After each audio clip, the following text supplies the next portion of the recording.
berdiri di depan sini. So please mohon bantuannya banget karena gue sekarang udah di tahap sangat grogi. Tapi karena kita lagi bahas press on gitu ya tentang spiritual maturity, kedewasaan rohani, jujur di momen-momen hiatus gue kemarin juga gue melalui banyak sekali pelajaran-pelajaran menuju kedewasaan rohani. So I'm really excited to share this topic with you guys. And I hope ini menjadi bekal yang baru buat kita juga, menjadi berkat yang baru juga buat kita. Oke, let's pray. Tuhan Yesus, terima kasih Engkau sekali lagi kumpulkan kami Tuhan pada hari ini, di hari Minggu ini Tuhan, untuk kembali berfellowship bersama Tuhan, untuk kembali mencari Engkau, mendengarkan apa yang menjadi firman-Mu Tuhan. Kami mengucap syukur atas kesempatan yang Engkau berikan. Tuhan, kami mau mengundang Roh Kudus-Mu ya Abah untuk hadir di tengah-tengah kami Tuhan, biar Roh Kudus-Mu yang memberikan hati yang lembut Tuhan buat anak-anak-Mu di FLCC Tuhan, biar mereka bisa menerima apa yang menjadi kebenaran firman-Mu Tuhan, biar mereka bisa diubahkan Tuhan melalui Roh Kudus-Mu ya Abah, melalui campur tangan-Mu ya Tuhan. Tuhan, aku juga mau berdoa Tuhan, kiranya Engkau berkati hamba-Mu yang berbicara Tuhan, biar Engkau saja yang berbicara di depan sini, bukan hamba-Mu Tuhan, kiranya hamba-Mu menjadi alat saja Tuhan. Dalam nama-Mu kami ucap syukur dan berdoa, amin. Amin. Yes, jadi dari minggu-minggu pertama, minggu kedua kita belajar soal kedewasaan rohani. Thank you Michelle. Nah, kita udah banyak banget bahas kayak kita gimana sih harus biar bisa dewasa secara rohani. Terus kita juga tahu ya di minggu lalu dibahas dengan sangat baik oleh youth pastor kita kalau panggilan kita sebagai orang Kristen itu emang untuk memiliki kedewasaan rohani. Kedewasaan rohani itu bukan untuk SGL doang, bukan untuk para pelayan Tuhan doang, bukan buat para gembala, pendeta, kodavin, bukan. Tapi untuk semua orang yang Kristen gitu ya. Jadi ini panggilan kita untuk mencapai kedewasaan rohani tersebut gitu. Nah, sebelumnya gue mau survei dulu gitu ya. Mana sih pointer? Nah, gue mau survei dulu. Jadi gue akan menunjukkan beberapa pertanyaan. Dan kalau misalnya ada yang punya pertanyaan yang sama, tolong angkat tangan ya. Oke? Belum? Tolong. Ntar dulu ya, sabar. Nah, how long do I need to keep practicing what we've learned to become spiritually mature? Berapa lama gue harus terus melakukan apa yang kita udah pelajari di week 1, di week 2, sampai akhirnya kita bisa mencapai yang namanya dewasa rohani. Ada yang punya pertanyaan yang sama? 5 orang doang, keren. Kedua, is there a way to speed up spiritual growth? Ada gak ya cara biar gue bisa lebih cepat mendapatkan kedewasaan rohani? Ada? Oh, lebih banyak sekarang, siap. Ketiga, if a newer believer seems more mature than me, what should I do? Kalau ada orang yang baru gitu ya, baru percaya, tapi kok kenapa kedewasaan rohani dia lebih mantep gitu daripada gue sendiri yang udah dari lahir? Ada? Banyak ya. Yes. Yang terakhir, mungkin ini kebalikannya. Nah, when a supposedly mature person is immature in some area, how should I respond? Ini orang kayaknya udah pelayanan, udah 3 tahun, lebih 4 tahun, 7 tahun maksudnya. Kok kayaknya secara kedewasaan rohani kok dia kayaknya masih kurang. Kayaknya dia gak baca kitab deh tiap hari. How should I respond? Apakah gue harus feel superior? Apakah gue harus merasa gils gue? Yang by the way guys, 4 pertanyaan tadi itu valid untuk ada di beban pikiran kita. Justru itu bahkan bagus menjadi beban pikiran kita. Kenapa? Karena kita memang perlu tahu jawabannya gitu ya, biar kita gak terus-terusan berasumsi. Nah, kita akan bahas satu persatu. Jadi hari ini kita sistemnya Q&A gitu ya. Question and answer atau enggak FAQ, frequently asked question. Nah, jadi kita akan mulai dari pertanyaan pertama gitu. How long do I need to keep practicing what we've learned to become spiritually mature? In short, for a lifetime. In short, seumur hidup. Kenapa gue kaget? Nah, kita tuh ketika mengejar yang namanya kedewasaan rohani, kita nggak lagi chasing the finish line. Kita nggak lagi berlari-lari, berlomba-lomba. Kayaknya gue harus terus-terusan melakukan ini sampai nanti di titik gue nyampe ke finish line gitu. Ketika gue udah nyampe di garis akhir, oke, selesai, gue udah dewasa secara rohani, tamat, the end. W gaming kayak oke, kelar. Enggak sama sekali. Ketika kita lagi berjalan menuju kedewasaan rohani, ini adalah hal yang harus kita lakukan seumur hidup kita. Last week juga udah disampaikan oleh Bapak Johes gitu ya, kalau perjalanan kedewasaan rohani itu terus berlangsung, is a continuous process atau journey, sampai akhirnya kita mencapai kesatuan iman dan pengenalan akan Tuhan. For refreshment gitu ya, kita baca bareng-bareng lagi deh. Di Efesus 4 ayat 13, 1, 2, 3. Until we all reach oneness in the faith and in the knowledge of the Son of God, growing spiritually to become a mature believer, reaching to the measure of the fullness of Christ, manifesting His spiritual completeness, and exercising our spiritual gifts in unity. Amin. Ini menandakan kedewasaan rohani itu terus-terusan berjalan sampai di titik gimana kita kembali bersatu, mencapai kesatuan kembali iman kita dan pengenalan kita akan Tuhan. Yang artinya gak akan pernah berhenti sampai kita nanti, ya kan, maksudnya ngerti kan, maksudnya kayak gitu. Nah, jadi perlu diingat, spiritual maturity is an ongoing process, amin. Tapi, mungkin ada pertanyaan lagi gitu ya, oke, kalau memang ini akan menjadi terus-terusan proses yang berlangsung seumur hidup, apakah ada cara untuk mengukur, apakah gue udah sampai mana? Proses kedewasaan gue tuh udah sampai mana sih? Cara mengukur yang paling relevan yang bisa kita ukur adalah bagaimana hidup kita akhirnya udah memancarkan karakteristik Yesus yang membuahkan buah-buah roh yang ada di Galatia. Yang udah dibahas oleh Vino juga di week 1. Untuk refreshment juga, di Galatia 5 ayat 22 sampai 23 gue bacain dengan cepat. Tetapi buah roh ialah kasih, sukacita, damai, sejahtera, kesabaran, kemurahan, kebaikan, kesetiaan, kelemah lembutan, penguasaan diri, dan tidak ada hukum yang menentang hal-hal itu. Jadi ketika kita udah berproses sama Tuhan, membangun hubungan yang intim sama Tuhan, ketika kita udah terakar dalam pohonnya Tuhan, secara otomatis buah itu akan berbuah dalam hidup kita. Kenapa ini bisa menjadi tolak ukur untuk kedewasaan rohani? Tentu saja ketika kita mengenal sama Tuhan, ketika kita melakukan karakteristiknya Yesus dalam hidup kita, itu kan bukan hal-hal perkara yang mudah, gak enak kan? Ngikutin karakteristiknya Tuhan yang sangat-sangat suci gitu ya, yang sangat-sangat sulit untuk kita lakukan karena kita masih punya daging, itu juga menunjukkan yang namanya kedewasaan rohani. Karena ketika kita memilih untuk melakukan hal-hal yang memancarkan karakteristik Yesus, itu juga yang menunjukkan kita tuh udah mulai dewasa di dalam Yesus. Karena kita melakukan hal yang sulit untuk dilakukan. Jadi, buah atau fruit itu lebih penting daripada finish line. Mengejar agar kita bisa berbuah dalam hidup kita, lebih penting daripada kita chasing the finish line dalam hidup kita. Lebih baik kita fokus tentang kapan gue bisa mulai berbuah, kapan gue mulai bisa memancarkan karakteristik Yesus, dibandingkan kapan gue bisa selesain ini semua, sampai akhirnya gue bisa dewasa rohani.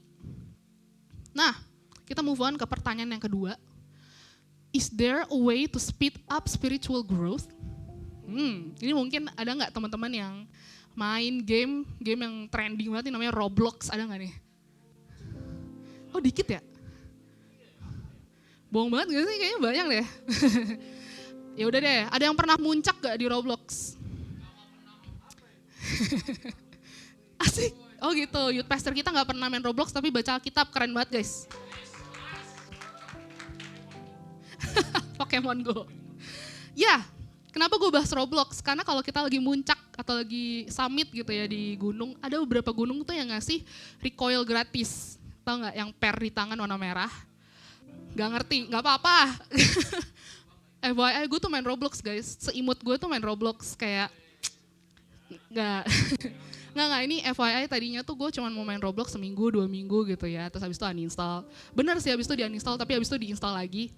karena teman-teman gue yang seumuran juga ternyata pada main gitu kan.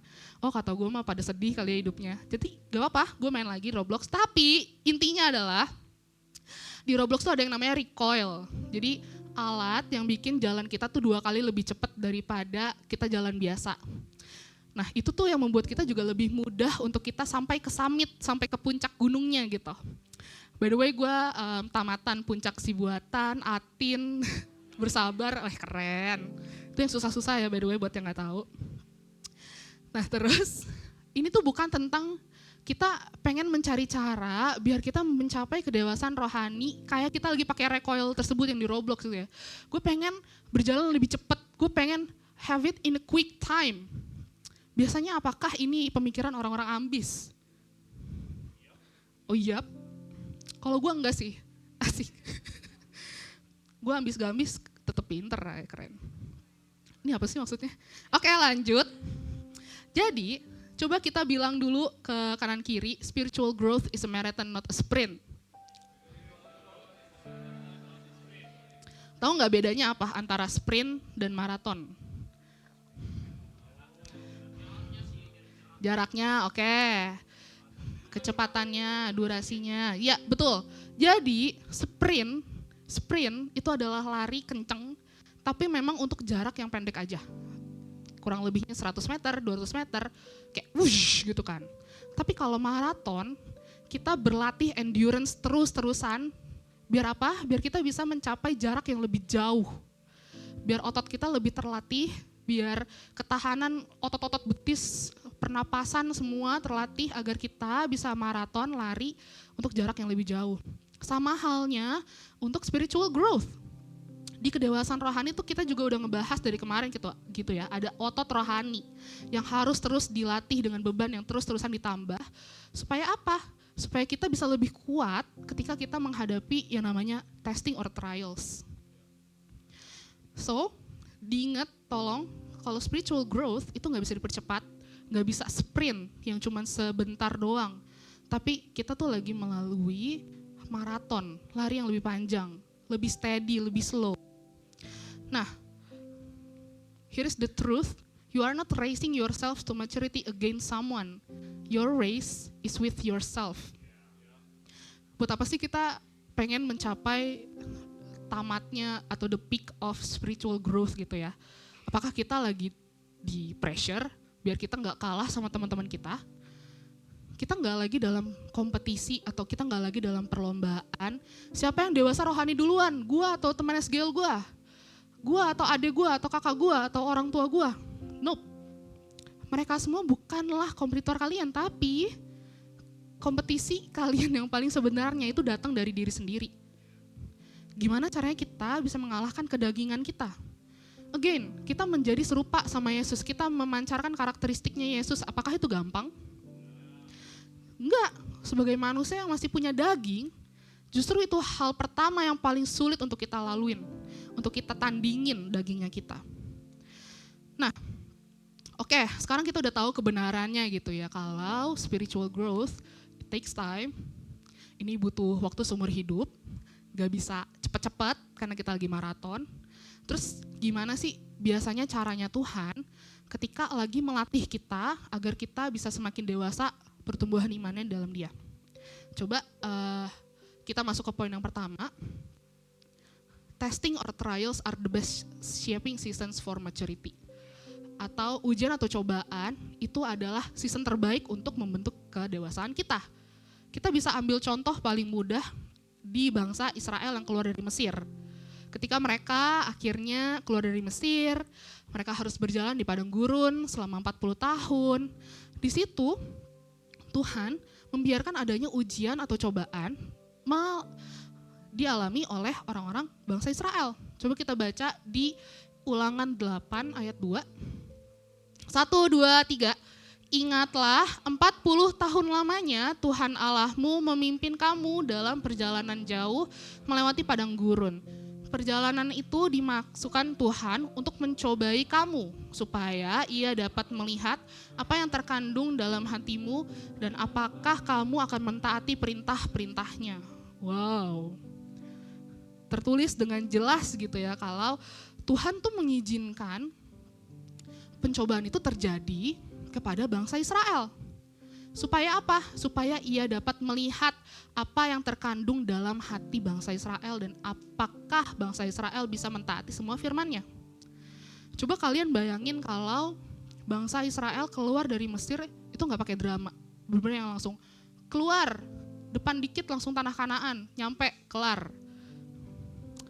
Apakah sampai detik sekarang, apakah akan ada bangsa Israel, generasi bangsa Israel yang takut akan Tuhan? Nope. Kalau misalnya kalian baca di Keluaran gitu ya, kalau gue baca Keluaran tuh kadang suka sambil ketawa, padahal sebenarnya ya kalau gue di posisi mereka mungkin gue akan melakukan hal yang sama, mungkin. Tapi kalau kalian baca Keluaran, kalian akan melihat gimana sih sikap hatinya bangsa Israel ketika lagi berada di padang gurun. Gak usah nyampe padang gurun deh, ketika mereka baru keluar dari Mesir, ketika lagi dihadapkan gitu ya, di depan tuh ada laut mati, terus di belakang udah dikejar-kejar sama bangsa Mesir, terus kayak bangsa Israel tuh udah pada bersungut-sungut gitu ya, udah kayak ini lu biarin gue keluar dari Mesir biar gue tetap dimakan kan sama bangsa Mesir, kayak gue akan matikan di sini tetap karena kita udah nggak punya jalan keluar kan. Bentuk-bentuk sungut-sungut mereka di bangsa Mesir itu ketika bangsa Israel itu ketika mereka keluar dari bangsa Mesir itu menunjukkan sikap hatinya mereka. Tapi kan akhirnya Tuhan mengizinkan mereka untuk melihat mujizat yang sangat besar gitu ya, laut terbelah. Mereka akhirnya bisa tetap move on gitu ya untuk jalan kabur dari bangsa Mesir. Tapi ketika udah selesai juga melewati atau menyeberangi laut tersebut, apakah mereka berhenti bersungut-sungut? Enggak, mereka tetap bersungut-sungut.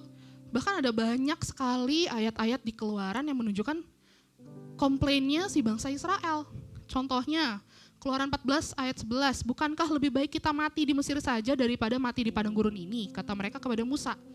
Atau enggak di Keluaran 16 ayat 2-3, biarlah kiranya kami mati karena Tuhan di tanah Mesir, waktu kami duduk mengelilingi periuk daging dan makan roti sampai kenyang, sebab kamu membawa kami di padang gurun ini untuk membunuh kami dengan kelaparan.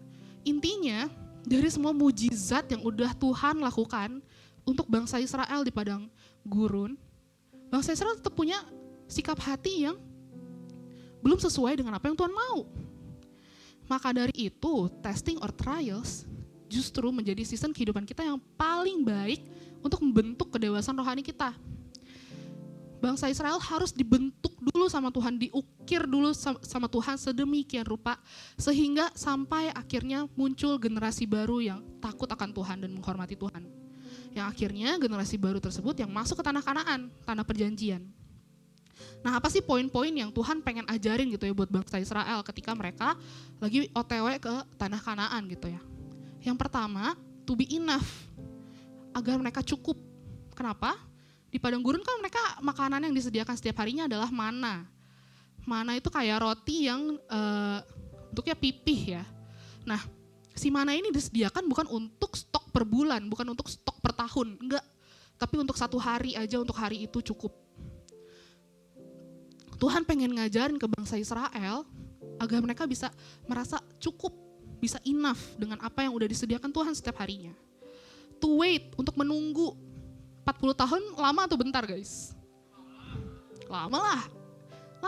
Sampai sekarang aja kita belum ada yang 40 tahun kan? Ko Davin belum kan? Ya. Ketika Musa dipanggil sama Tuhan gitu ya, untuk berbicara di gunung, apa yang bangsa Israel lakukan ketika menunggu? Mereka berhala. Mereka gak bisa nunggu Musa lama-lama, mereka panik. Waduh, Musa lama banget. Tolong, ini gue harus nanya ke siapa lagi nih, Tuhannya kita udah meninggalkan kita kah? Akhirnya mereka bikin apa? Patung berhala. Agar mereka punya dewa baru, Allah baru untuk menjadi tumpuannya mereka. Padahal kuncinya adalah menunggu. Ini juga menjadi reminder yang baik juga buat kita gitu ya, ketika kita dalam masa penantian. Kita tuh biasanya kalau lagi disuruh sama Tuhan untuk menunggu di tengah-tengah ujian atau di tengah cobaan kita, coba refleksikan diri deh. Biasanya kalian kalau nunggu tuh kemana? Kalian datang ke Tuhan kah? Atau kalian cari penggantinya Tuhan? Atau kalian cari penggantinya Tuhan biar bisa kasih kalian kesenangan, mungkin sesaat, mungkin 2 hari, 3 hari? Atau apakah kalian sungguh-sungguh mencari Tuhan? Yang ketiga, to obey. Tuhan tuh pengen bangsa Israel juga belajar untuk taat. Ya susah juga ya guys, 40 tahun di padang gurun, panas. Mungkin kalau gue di sana gue kayak panas, pengen pulang. Gak sih. Tapi maksudnya kebayang suasananya gitu, di padang gurun, panas, 40 tahun. Makannya setiap hari mana. Tapi disitulah titik di mana Tuhan mau ngebentuk bangsa Israel. Dia mau bangsa Israel itu taat dan bisa mengalahkan ketakutan pada dagingnya mereka. Mereka taat sama apa yang Tuhan janjikan untuk mereka, yang adalah tanah Kanaan, tanah yang subur. Mereka gak perlu lagi kekurangan di tanah Kanaan. Nah, kenapa sih ini relevan buat kita, buat anak-anak di FLCC gitu ya? Ketika Tuhan izinkan adanya trials or testing, ketika Tuhan izinin ke kita ada ujian, ada cobaan, itu bukan berarti Tuhan tuh lagi menghukum kita, enggak. Bukan berarti Tuhan lagi jauh, enggak. Tuhan itu lagi mencoba untuk membentuk kita, nge-purify kita, memurnikan kita agar kita semakin serupa sama karakteristiknya Tuhan. Tuhan lagi pengen ngebentuk kita biar apa? Biar kita ngandelin Tuhan, bukan ngandelin yang lain. Tuhan pengen ngajarin kita untuk percaya. Tuhan juga pengen ngajarin kita untuk enough, untuk merasa cukup, untuk bisa menunggu, dan juga untuk taat. Biar apa? Biar kalau misalnya otot kedewasaan rohani kita udah semakin kuat, kita tuh kalau lagi menghadapi ujian baru lagi, kita gak lagi panik, kita gak dikendalikan oleh cemas. Kita gak dikendalikan lagi oleh rasa takut. Karena apa? Kita tahu Tuhan yang punya kontrol atas hidup kita. Tuhan juga yang udah janjiin tanah Kanaan buat kita. Perjanjian Dia yang sangat baik buat kita. Nah, sekarang gue mau ajak kita semua untuk baca di Bible app masing-masing. Yakobus 1 ayat 2-4, kita bacanya yang TB aja, TB. Terjemahan baru. Kalau belum punya aplikasinya, download dulu boleh. Yakobus 1 ayat 2-4. James 1, gak ada James di sini ya. Yang udah ketemu katakan spontan. Ini beneran udah ketemu atau cuman asbun aja nih? Yaudah kita ganti keywordnya ya. Yakobus 1 ayat 2-4. Yang udah ketemu katakan yes. Klasik banget ya. Yes. Oke, kita baca bareng-bareng. 1, 2, 3. Saudara-saudaraku, anggaplah sebagai suatu kebahagiaan apabila kamu jatuh ke dalam berbagai-bagai pencobaan. Sebab kamu tahu bahwa ujian terhadap imanmu itu menghasilkan ketekunan. Dan biarkanlah ketekunan itu memperoleh buah yang matang, supaya kamu menjadi sempurna dan utuh dan tak kekurangan suatu apapun. Amin. Justru di sini dikatakan bahwa kalau kita lagi menghadapi ujian, cobaan, kita ngapain? Happy aja guys. Kayak anggaplah sebagai suatu kebahagiaan. Gue lebih suka di yang Amplified Bible. Consider it nothing but joy, my brothers and sisters, whenever you fall into various trials. Consider it joy. Anggap itu sebagai kebahagiaan. Kebayang gak sih kayak, wah kita lagi diserang dari berbagai arah, kita lagi tapi kita seneng. Susah banget ya, tapi itu loh yang Tuhan mau. Terus di ayat ketiga juga, be assured that the testing of your faith through experience, jadi produces endurance, leading to spiritual maturity and inner peace. Wow. Kalau kita lagi melalui testing dalam iman kita, melalui pengalaman yang kita laluin di kehidupan kita sehari-hari, justru itu yang akan memproduce endurance, ketahanan, kekuatan dalam hidup kita yang leading to spiritual maturity, leading to kedewasaan rohani. Jadi kalau misalnya kita lagi dihadapin oleh testing or trials, kita harus ngapain? Bahagia. Joy. Anggap itu sukacita. Karena apa? Ujian juga menghasilkan ketekunan. Ujian menghasilkan endurance. Biar akhirnya endurance kita, otot-otot ketekunan kita, itu yang akan bisa membantu kita ketika kita menghadapi ujian yang baru. So be grateful if God puts you in a trial or testing season. Jangan malah bersungut-sungut kayak bangsa Israel. Tuhan, kenapa engkau meninggalkan aku? Tuhan, kenapa engkau mengizinkan semua ini terjadi? Karena kita udah tahu ya sekarang kalau Tuhan pengen membentuk kita menjadi pribadi yang lebih dewasa.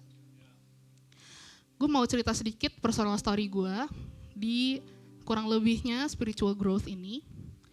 Jadi di masa kuliah guys, gue ini pernah ditunjuk sebagai koordinator di suatu kepanitiaan untuk divisi fresh money.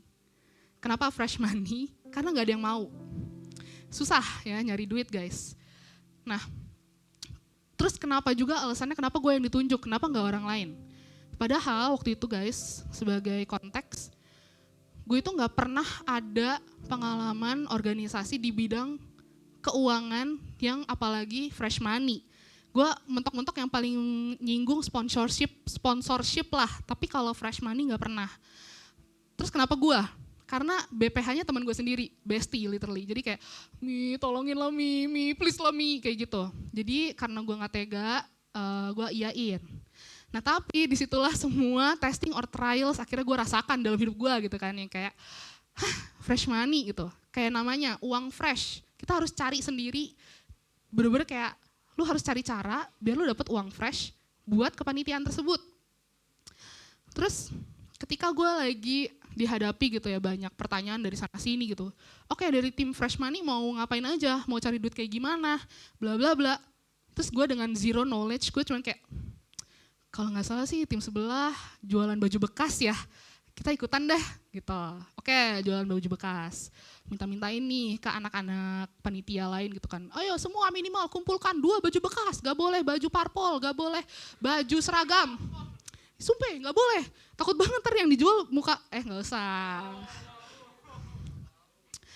Terus pokoknya jadi setiap bulannya itu sekali gue mintain gitu ke orang-orang panitia yang lain, tolong kumpulin baju bekas, kalau gak kumpulin denda.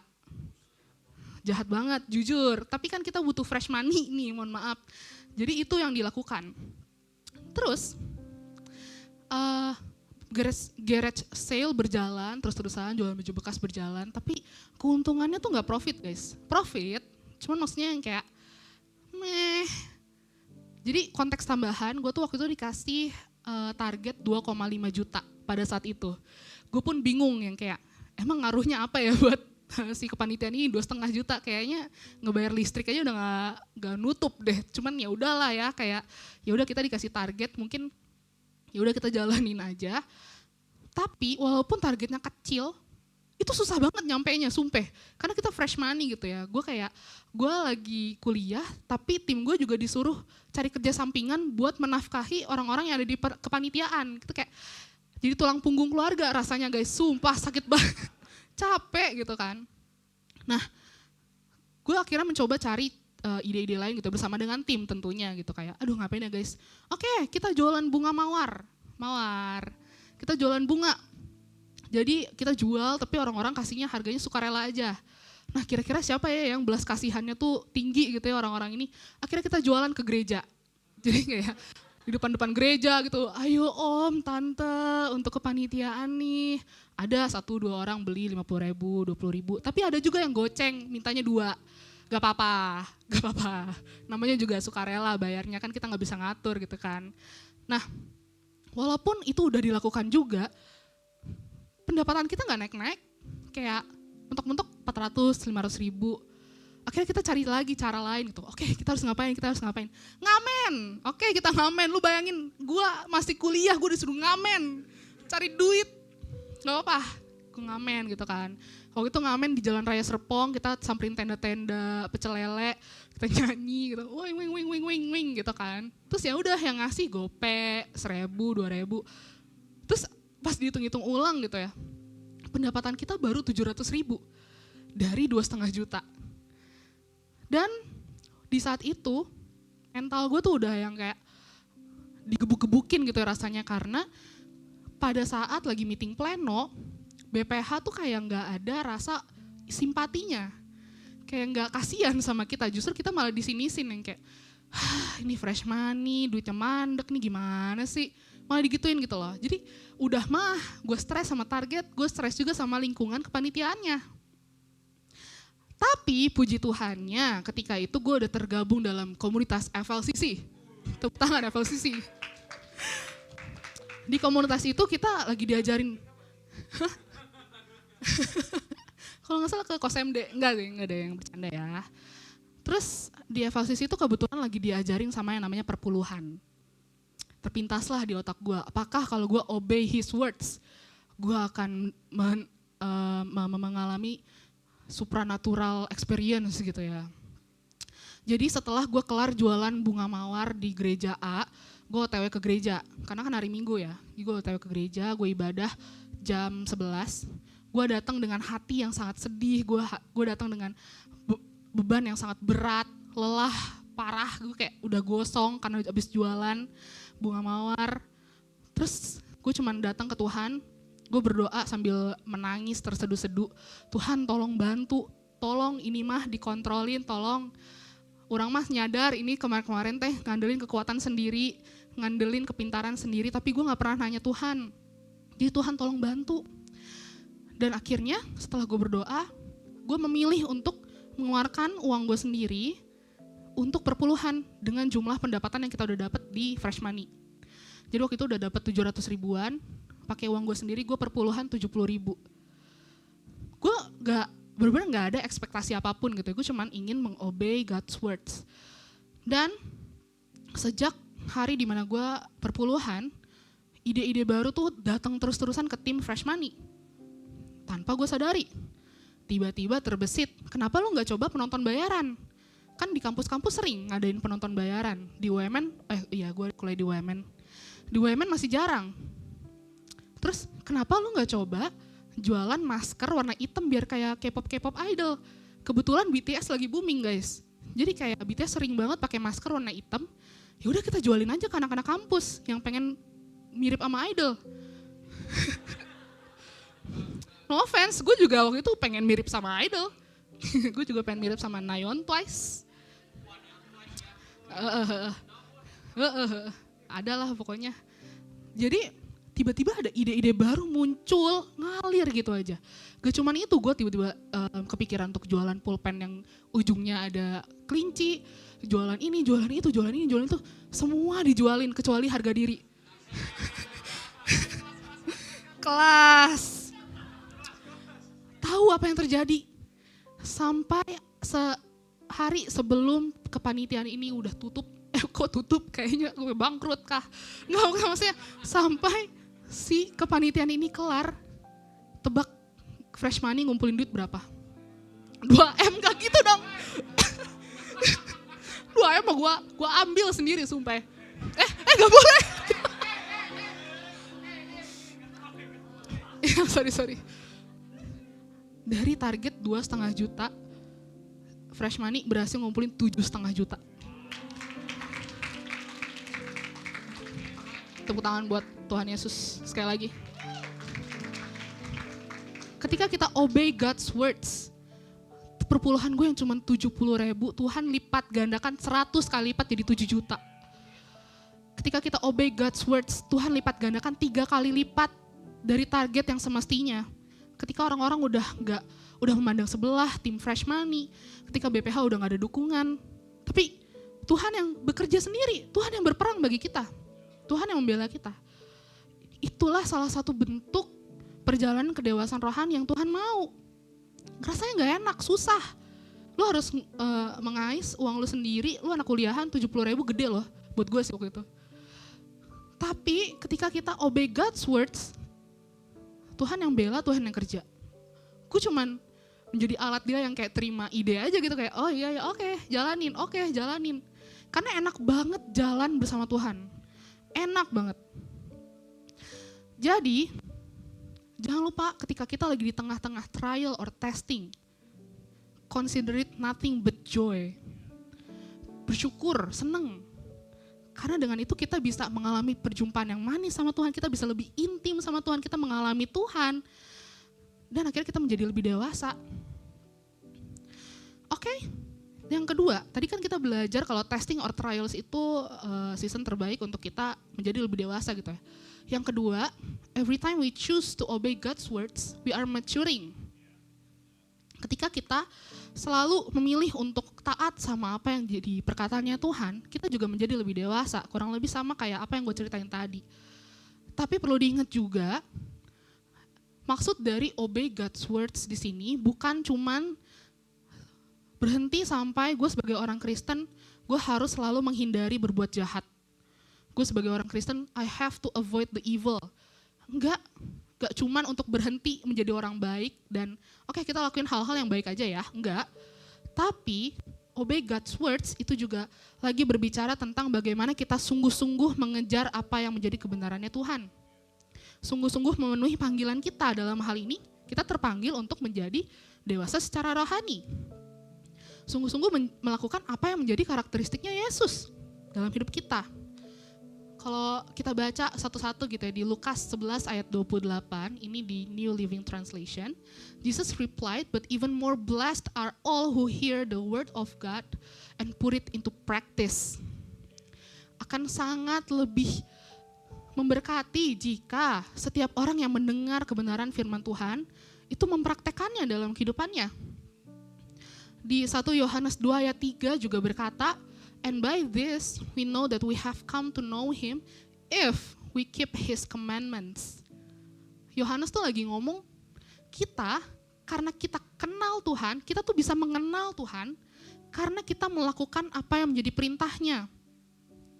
Jadi kita tuh gak berhenti sampai kita kenal sama Tuhan, kita gak berhenti sampai, kita cuman berhenti sampai dengerin firman Tuhan aja, tapi kita juga melakukannya. Justru dengan kita melakukan perintahnya Tuhan, itu menunjukkan seberapa kita mengenal Tuhan. Ya Kak? Kayak kita lagi berteman sama teman kita menjadi serupa sama dia gitu ya, karakteristiknya jadi mirip. Itu kan artinya karena kita kenal sama dia. Sama halnya dengan kita sebagai orang Kristen. Kita semakin mengikuti perintahnya Tuhan karena apa? Karena kita mengenal Tuhan itu seperti apa. Dan ini yang perlu kita ingat, knowing God intimately by obeying His words is more important than knowing God intellectually. Kita mungkin bisa dengerin firman Tuhan setiap hari, kita mungkin bisa dapetin Reels, FYP, TikTok, atau yang lain-lain sebagainya, kita selalu dapetin FYP yang ngebahas tentang Yesus gitu ya. Tapi mungkin itu bagus banget. Pengetahuan kita tentang firman Tuhan bertambah, bagus. Tapi itu nggak pernah menjadi hal yang bisa menggantikan hubungan intim kita sama Tuhan. Knowing God intimately by obeying His words is more important than knowing God intellectually. Di Efesus 1 ayat 17 juga berkata, dan meminta kepada Allah Tuhan kita Yesus Kristus, yaitu Bapa yang mulia, supaya Ia memberikan kepadamu roh hikmat dan wahyu untuk mengenal Dia dengan benar. Atau di Amplified Bible-nya ini gue lebih suka. Jadi roh hikmat dan wahyu di sini tuh ditulisnya sebagai a spirit of wisdom and of a revelation that gives you a deep and personal and intimate insight into the true knowledge of Him. Nah, kalau di bahasa aslinya, di bahasa Yunani, knowledge ini tuh menggunakan kata epignosis. Epignosis, E-P-I-G-N-O-S-I-S, epignosis. Epignosis itu bisa juga diartikan sebagai full knowledge, atau exact knowledge, atau full understanding. Atau juga bisa diartikan sebagai pengetahuan atau knowledge yang kita dapatkan melalui first hand experience. Bukan dari second hand experience, tapi first hand experience. Nah, jadi perlu diingat informasi-informasi, pengetahuan yang kita dapat, mungkin dari firman Tuhan yang di-sharing, mungkin melalui FYP TikTok kita, mungkin melalui Reels, itu nggak pernah ditujukan untuk menggantikan hubungan intimate kita sama Tuhan. Sekali lagi, knowing God intimately by obeying His words is more important than knowing God intellectually. Nah, kita move on untuk ke last question. Asik. If a newer believer seems more mature than me, what should I do? Apakah gue harus merasa minder? Atau pertanyaan kedua, when a supposedly mature person is immature in some area, how should I respond? Apakah gue harus merasa gue lebih oke? Sebenarnya kedua pertanyaan ini bisa menjadi jebakan buat kita. Ini bisa menjadi comparison trap. Yang kita lihat itu kanan kiri. Kanan kita udah oke belum ya? Kanan kita kenapa ya? Kiri kita kenapa ya? Malah justru ngedistract kita yang seharusnya kita melihatnya siapa? Kita melihatnya Yesus. Tapi kita ke-distract ngelihatnya kanan kiri. Jadi kita perlu hati-hati, jangan sampai kita terjebak di comparison trap. Dan kebenarannya adalah setiap orang itu punya proses perjalanan imannya yang unik masing-masing. Gak ada yang sama. Mungkin ada yang lebih cepat, mungkin ada yang lebih lambat. Tapi yang perlu kita fokusin, diri kita sendiri. Apakah kita udah berbuah? Apakah kita udah punya hati seperti hati yang Tuhan mau? Apakah kita udah obeying His words? Apakah kita udah intimate sama Tuhan? Lebih baik kita fokus ke situ. Karena fokusin ke diri sendiri aja udah capek.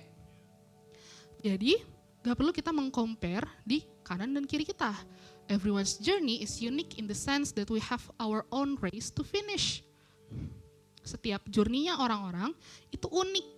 Dan kita punya pertandingan kita sendiri yang harus kita selesaikan. So, gak perlu kita membandingkan diri kita sama yang lain, oke? Tapi, kalau misalnya comparison-nya untuk berupa encouragement, oke, gue melihat Bapak Johes, wah dia bisa bahasa roh yang ketiga-tiganya gitu, Dorea, Karisma, sama yang tidak perlu diterjemahkan. Ada yang tahu nggak itu maksudnya apa? Keren. Nah, mungkin kayak, wah Bapak Johes keren nih. Oke, gue akan menjadikan itu pacu kuda gue untuk gue semakin dekat sama Tuhan. Itu bagus. Menjadi encouragement, bukan sebagai bahan pertandingan.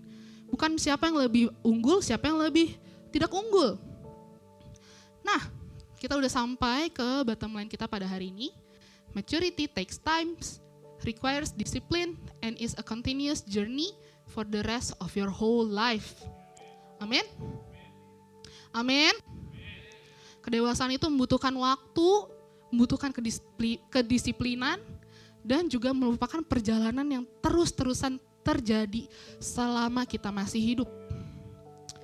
Nah, sekarang gimana nih caranya biar kita bisa terus berada di path of spiritual maturity gitu ya. Kita gak kemana-mana, kita gak distract sana sini. Nah, ada 8 area yang kita bisa refleksikan kembali gitu ya. The path to maturity requires, yang pertama, obedience atau ketaatan. Apakah kita udah punya hati seperti hati yang mau tunduk sama kebenaran firman Tuhan? Apakah kita udah punya hati yang mau melakukan kebenaran firman Tuhan? Coba direfleksikan. Kedua, humility atau kerendahan hati. Apakah kita udah sadar bahwa kita butuh Tuhan? Dan kita gak bisa kalau gak sama Tuhan. Kita butuh kasih karunia-Nya Tuhan. Yang ketiga, willful desire atau longing atau kerinduan dalam diri kita untuk terus-terusan bisa mengevaluasikan diri agar kita bisa menjadi pengikutnya Tuhan yang lebih baik, a follower of Christ. Ada juga courage atau keberanian. Apakah kita berani untuk terus taat sama apa yang menjadi perintahnya Tuhan ketika dunia punya standar yang berbeda? Yang kelima, faith atau iman. Apakah kita mau taruh iman kita dalam Tuhan dan taruh iman kita bagaimana Tuhan memproses kita sebagaimana Tuhan mau memproses kita. Lalu ada steadfastness atau ketekunan gitu ya. Apakah kita mau tekun? Dan yang terakhir, companionship atau kebersamaan. Nah, ini pentingnya kita berada di suatu komunitas yang seumuran sama kita. Karena the path to maturity juga membutuhkan di mana kita dibantu sama teman-teman rohani kita. Karena nggak bisa kita berjalan sendirian, nggak dibantu siapa-siapa. So, kedewasaan rohani itu ada di dalam diri kita biar kita bisa mengalami yang namanya dekat sama Tuhan, bisa mencerminkan yang namanya karakteristiknya Yesus dalam hidup kita. Nah, ini beberapa pertanyaan yang bisa didiskusikan di small group discussion. Yang pertama, where do you go when you are facing trials or tests in life gitu ya. Kemana biasanya kita pergi ketika kita lagi mengalami yang namanya pencobaan dalam hidup. Kedua, what areas of your life does God want you to become more mature in. Di mana aja nih area-area yang Tuhan mau biar kita menjadi lebih dewasa. Apakah ada area tertentu yang kita sulit untuk menjadi dewasa? Atau yang terakhir, what kind of obedience can you practice next? Terus practical steps-nya apa? Kayak ketaatan apa yang mau Tuhan mau engkau lakukan di hidup kalian selanjutnya? Terus practical steps-nya apa? Contoh, mungkin pengen lebih taat membaca Alkitab. Practical steps-nya apa? Apakah perlu bantuan dari SGL? Apakah harus ada Bible plan? Dan lain sebagainya. Nah, sekian dari gue berharap firman hari ini bisa menjadi bekal yang baru buat teman-teman semua. Dan bisa mendapatkan hal yang baru, juga mengalami yang namanya perubahan dalam hati. Amin. Oke, mari kita semua bangkit berdiri. Kita tutup sermon hari ini dengan berdoa. Tuhan Yesus, kami mengucap syukur Tuhan, kami sudah selesai mendengarkan firman-Mu Tuhan, tapi aku percaya Roh Kudus-Mu belum selesai Tuhan dalam diri kami. Tuhan, kiranya Engkau yang mengubahkan hati kami Tuhan, kami ingin Tuhan menjadi follower of Christ yang punya spiritual maturity Tuhan. Kami ingin semakin dewasa rohaninya Tuhan dalam-Mu, kami ingin semakin serupa sama Engkau Tuhan, dan kami percaya Tuhan bahwa ini membutuhkan waktu seumur hidup Tuhan, dan kami membutuhkan Engkau untuk terus menuntun kami ya Bapa. Tuhan, kiranya setiap testing or trials yang Engkau biarkan terjadi dalam hidup kita Tuhan, hanya untuk membentuk kedewasaan kami Tuhan, agar kami bisa memuliakan nama-Mu lebih lagi, mengandalkan nama-Mu lebih lagi Tuhan. Tuhan, hamba-Mu sudah selesai berbicara Tuhan, kiranya Engkau yang berkati juga Tuhan anak-anak-Mu yang habis ini kita mau small group discussion Tuhan, kiranya Engkau yang pimpin small group discussion kami Tuhan, biar Engkau juga yang terlibat Tuhan dalam diskusi kami, biar anak-anak-Mu juga mendapatkan hal yang baru Tuhan, untuk di-apply dalam kehidupannya mereka ya Abba. Tuhan, sekarang kami juga mau menerima berkat yang daripada-Mu ya Abba. Mari semua jemaat Tuhan, saya undang kita semua untuk mengangkat kedua tangan kita, untuk kita menerima berkat yang terbaik dari Tuhan. Diberkatilah hidupmu, diberkatilah keluargamu, diberkatilah pekerjaanmu, usahamu, kuliahmu, apapun yang engkau lakukan, kiranya Tuhan yang membuat berhasil. Biarlah Tuhan yang terus mengangkat engkau menjadi kepala dan bukan ekor. Biarlah engkau terus menjadi terang dan garam Tuhan dimanapun Tuhan menempatkan kamu. Biarlah kiranya berkat yang terbaik dari Allah Bapa, cinta kasih dari Yesus Kristus, dan persekutuan yang manis dengan Roh Kudus menyertai kita semua mulai dari hari ini bahkan sampai selama-lamanya. Mari semua yang percaya sama-sama katakan, amin. Selamat hari Minggu, Tuhan Yesus memberkati. Bisa masuk ke small group masing-masing.